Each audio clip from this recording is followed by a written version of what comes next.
Climate change ಆಗಾಕತ್ತೈತ್ರಿ, ನೆಗಡಿ ಕೆಮ್ಮು ಬಂದೈತಿ. ಸೊ ನಾಲ್ಗೆಲ್ಲ ಕೆಟ್ಟಂಗೆ ಆಗಿತ್ತಂದ್ರೆ ಈ ರೆಸಿಪಿಯನ್ನು ಖಂಡಿತ ಒಮ್ಮೆ ಟ್ರೈ ಮಾಡಿರಿ. ರಸಮ್ ಅಂತೂ ತುಂಬಾ ರುಚಿಯಾಗಿತ್ರಿ.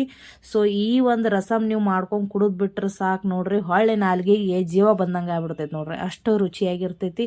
ಸೊ ತಣ್ಣಗಿರುವಂತಹ ವಾತಾವರಣದೊಳಗೆ ಈ ಥರ ಬಿಸಿ ಬಿಸಿ ರಸಮ್ ಕುಡಿದ್ರಿ ಏನು ಕೇಳ್ತೀರಿ ನೀವು, ಸೂಪರ್ ನೋಡ್ರಿ. ಹಾಗಾದರೆ ವಿಡಿಯೋ ಸ್ಟಾರ್ಟ್ ಮಾಡೋಣ ಬರ್ರಿ. ಯಾರೆಲ್ಲ ಹೊಸದಾಗಿ ಚಾನಲನ್ನು ಸಬ್ಸ್ಕ್ರೈಬ್ ಮಾಡಿಲ್ಲಲ್ರಿ, ದಯವಿಟ್ಟು ಚಾನಲನ್ನು ಸಬ್ಸ್ಕ್ರೈಬ್ ಮಾಡಿ ಪೂರ್ತಿ ವಿಡಿಯೋಗಳನ್ನು ನೋಡ್ರಿ.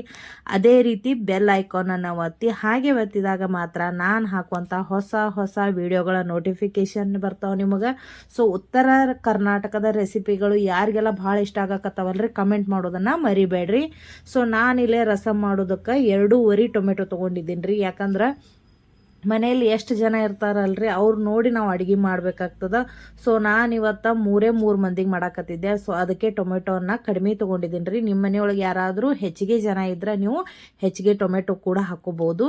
ಸೊ ಮೊದಲಿಗೆ ಚಲೋತ್ನಾಗಿ ಕ್ಲೀನ್ ಮಾಡ್ಕೊಂಬಿಡ್ರಿ. ಆಮೇಲೆ ಈ ಥರ ದಪ್ಪಗಾಗಿ ಕಟ್ ಮಾಡಿಕೊಂಡು ನಾನಲ್ಲಿ ಕುಕ್ಕರ್ದೊಳಗೆ ಕುದಿಸ್ಕೊಳಕತ್ತೀನಿ. ಯಾಕಂದ್ರೆ ನೀವು ಸಪ್ರೇಟಾಗಿ ಇಟ್ಟರೆ ಏನಾಗ್ತದೆ ರೀ, ಟೈಮ್ ತೊಗೋತೈತಿ. ಅದಕ್ಕೆ ಕುಕ್ಕರ್ದೊಳಗೆ ಇಡೋಕತ್ತೀನಿ ರೀ ನಾನು.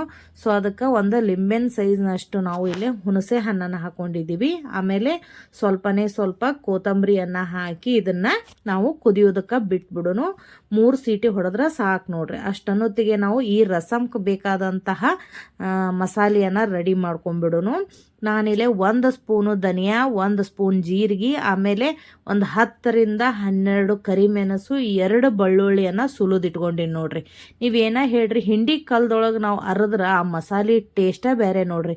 ಯಾಕಂದ್ರೆ ಉತ್ತರ ಕರ್ನಾಟಕದೊಳಗೆ ನಾವು ಯಾವುದೇ ರೀತಿ ಮಸಾಲೆ ಮಾಡಲಿ, ಚಟ್ನಿ ಮಾಡಲಿ, ಪಲ್ಯಕ್ಕೆ ಸಾಂಬಾರ್ಗೆ ಹಾಕಬೇಕಾದ್ರೆ ಈ ಥರ ಕಲ್ಲಿನೊಳಗನ ನಾವು ಅರ್ದು ಹಾಕಿಬಿಡ್ತೀವಿ. ಯಾಕಂದ್ರೆ ಗ್ರೈಂಡ್ರಿಗೆ ಹಾಕಿದ್ರೆ ಅಷ್ಟು ರುಚಿ ಆಗಂಗಿಲ್ಲ ನೋಡ್ರಿ. ಅದಕ್ಕೆ ಇಲ್ಲೇ ನಾವು ಕಲ್ಲಾಗ ಹರ್ಕೋತೀವಿ.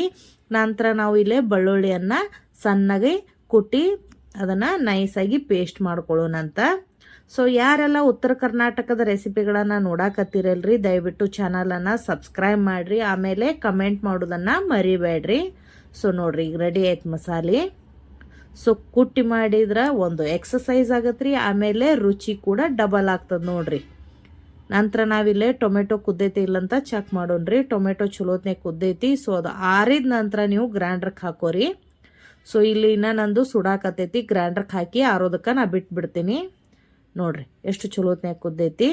ಸೊ ಅದನ್ನು ನೈಸಾಗಿ ಪೇಸ್ಟ್ ಮಾಡ್ಕೊಂಬಿಡೋನು.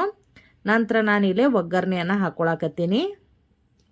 ನಾನಿಲ್ಲೇ ಒಗ್ಗರಣೆಗೆ ಬೇಕಾದಷ್ಟು ಎಣ್ಣೆಯನ್ನು ಹಾಕೊಂಡಿದ್ದೀನಿ ರೀ. ನಂತರ 1 ಸ್ಪೂನಷ್ಟು ಸಾಸಿವೆ, ನಾನಿಲ್ಲಿ 2 ಒಣ ಮೆಣಸಿನ್ಕಾಯನ್ನು ಹಾಕೊಳಕತ್ತೀನಿ.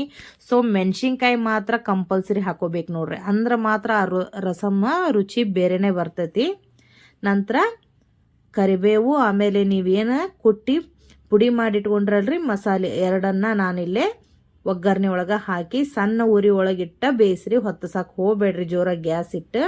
ನಂತರ ನೀವು ಮಾಡಿದಂತಹ ಟೊಮೆಟೊ ಪೇಸ್ಟನ್ನು ಇದ್ರೊಳಗೆ ಹಾಕೋರಿ. ಹಾಕಿ ಚಲೋತ್ನಿಗೆ ಅದನ್ನು ಸಹ ಮಿಕ್ಸ್ ಮಾಡಿಕೊಡ್ರಿ. ನಂತರ 1 ಸ್ಪೂನಷ್ಟು ಅರಿಶಿನ ಪುಡಿ, ಆಮೇಲೆ ಒಂದು ಅರ್ಧ ಸ್ಪೂನಷ್ಟು ನಾನು ಒಣ ಮೆಣಸಿನ ಪುಡಿಯನ್ನು ಹಾಕೊಳಕತ್ತೀನಿ. ಆಮೇಲೆ ನಾವು ಕುಕ್ಕರ್ನೊಳಗೇನು ಕುದಿಸಿದ್ವಲ್ರಿ ಆ ನೀರನ್ನು ಹಾಕೊಂಡ್ಬಿಡೋನು. ನಂತರ ರುಚಿಗೆ ತಕ್ಕಷ್ಟು ಉಪ್ಪು, ಆಮೇಲೆ ಬೆಲ್ಲ ಮಾತ್ರ ಹಾಕಬೇಕು ನೋಡ್ರಿ ಇದಕ್ಕೆ, ಅಂದ್ರೆ ರುಚಿ ಬರ್ತೈತಿ. ನಂತರ 1 ಸ್ಪೂನಷ್ಟು ರಸಮ್ ಪುಡಿ. ಸೊ ಇವಾಗ ಬಿಸಿ ಆದಂತಹ ರಸಮ್ ರೆಡಿ ನೋಡ್ರಿ. ಸೊ ರೈಸ್ ಜೊತೆ ತುಂಬಾ ರುಚಿಯಾಗಿರ್ತೈತ್ರಿ.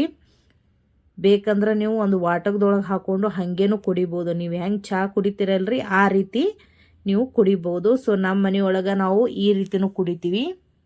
ಸೊ ನಾಲ್ಗಿಗೆ ಹೊಳೆ ಜೀವ ಬಂದಂಗೆ ಆಗ್ಬಿಡ್ತು ನೋಡ್ರಿ. ಯಾಕಂದ್ರೆ ಕ್ಲೈಮೇಟ್ ಕೋಲ್ಡ್ ಇದ್ದಿದ್ದ ಸಂಬಂಧ ನೆಗಡಿನೂ ಬಂದಿತ್ತು. ಕರಿಮೆಣಸು ಅದೆಲ್ಲ ಹಾಕಿ ಶಿಸ್ತು ಮಾಡಿದ್ವಿ ಅಲ್ರಿ, ಭಾಳ ರುಚಿಯಾಗಿತ್ತು. ಸೊ ನಿಮಗೂ ಈ ರೀತಿ ರಸಮ್ ಕುಡಿಯೋದಕ್ಕೆ ಇಷ್ಟ ಅಂದ್ರೆ ಕಮೆಂಟ್ ಮಾಡಿರಿ. ಥ್ಯಾಂಕ್